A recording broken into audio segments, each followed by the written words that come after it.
Your doctor told you that fat was causing your gallstones. It's important that you understand that because I might not always be there to tell you what to eat. I wanted you to know what specific type of fat was causing the gallstones so that you can make sure not to eat it. Cholesterol is the specific type of fat that caused your gallstones. Cholesterol is a waxy, fat-like substance that your body needs to build healthy cells but can be harmful if you eat the wrong kind or too much. It's transported through the bloodstream by lipoproteins, which are made of fat and protein.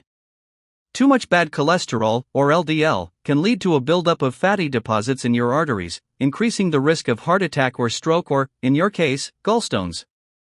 Managing cholesterol involves a heart-healthy diet, regular exercise, and, if needed, medication. Cholesterol is fat, but not all fat, just a specific type of fat, and that specific type of fat is cholesterol, and cholesterol is actually separated into different types based on their unique effects on health. There are two types of cholesterol, bad and good cholesterol. Type 1. Often called bad cholesterol, LDL, low-density lipoprotein, is referred to as the bad cholesterol because LDL's low-density nature makes it sticky and cling to arteries, which mean that high levels of LDL can cause a buildup of plaque in the arteries because this narrows them and increases the risk of heart attack and stroke. Type 2. Known as good cholesterol, HDL, high-density lipoprotein, is higher density and therefore less sticky and doesn't cling to arteries, narrowing them and increasing the risk of heart attack and stroke. HDL even carries excess cholesterol left from the sticky low-density cholesterol from the cells and back to the liver for disposal. So, the difference between the two types of cholesterol is that one leaves a buildup of sticky residue in the arteries carry blood, and the other doesn't leave a sticky residue in the arteries and actually cleans up the sticky residue left in the arteries. This means a reduction in the chance there will be a blood clot that gets stuck in the arteries. A blood clot would mean that there was a stroke and would no longer provide a blood supply, and therefore the air and food that your cells need to survive would not be provided, and so they will first begin to suffocate from the lack of oxygen.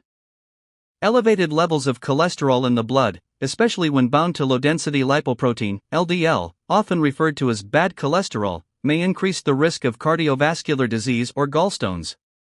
The gallbladder, a small hollow pouch that sits just under the right lobe of liver, stores and concentrates the bile produced by the liver, formed a gallstone that was causing you pain and damage as a result.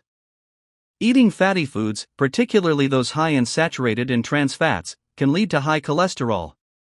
Factors like a sedentary lifestyle, smoking, and being overweight can contribute to high cholesterol. Other medical issues like high blood pressure, diabetes, or an underactive thyroid can also lead to high cholesterol.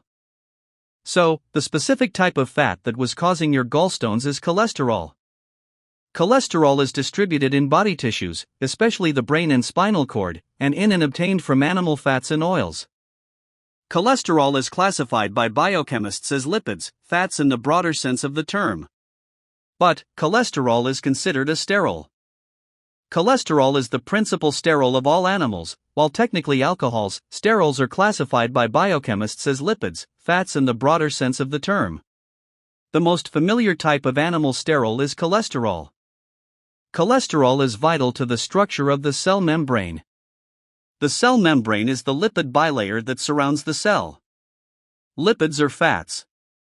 The cell membrane is a fat bilayer, so there are two layers of fat creating a cell membrane. This means the outer case of a cell containing the cell's contents is made of fat, a packet made out of fat. A bilayer is a structure that has two layers. In this case, two layers of fats known as lipids. Cholesterol is biosynthesized by all animal cells and is an essential structural and signaling component of animal cell membranes.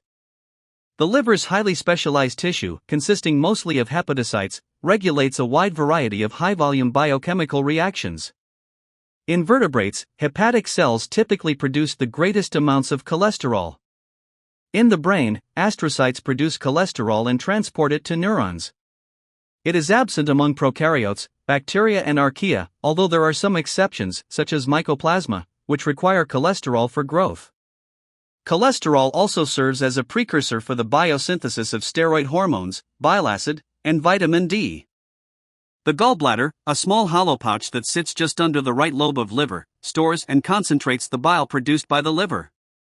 The liver is also an accessory digestive organ that produces bile, an alkaline fluid containing cholesterol and bile acids. which emulsifies and aids the breakdown of dietary fat. The gallbladder, a small hollow pouch that sits just under the right lobe of liver, stores and concentrates the bile produced by the liver, which is later excreted to the duodenum to help with digestion.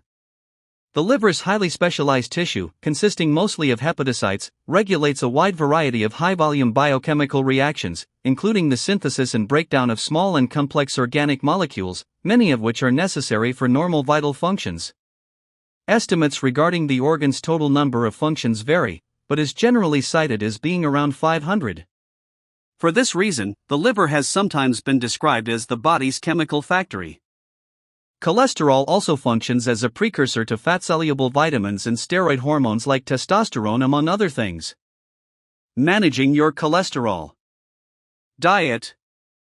Focus on a heart-healthy diet rich in lean proteins, fruits, vegetables, and whole grains. Limit foods high in saturated and trans fats, such as some meats, cheese, processed foods, and baked goods. Exercise. Aim for at least 30 minutes of exercise most days of the week. Weight management. Achieving and maintaining a healthy weight can help lower cholesterol levels. Medication. If lifestyle changes are not enough, a doctor may prescribe medication to help lower your cholesterol. 3 critical concepts to understand about cholesterol. Critical concept 1. Cholesterol is used in the production of myelinated sheaths. Myelinated sheaths are the covering around a neuron to make the neuron more electrically conductive, which leads to improved cognitive ability and function. Cholesterol is required to produce myelinated sheaths.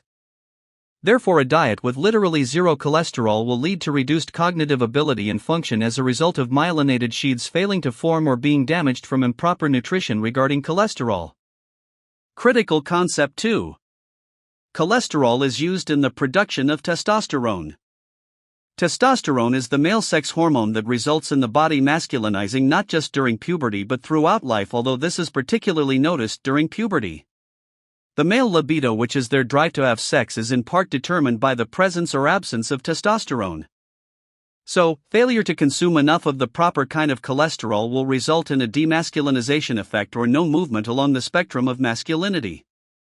Critical concept 3. Critical concepts 1 and 2 mean that we don't want to have a zero cholesterol diet but rather to have a diet of high quality cholesterol instead of poor quality cholesterol.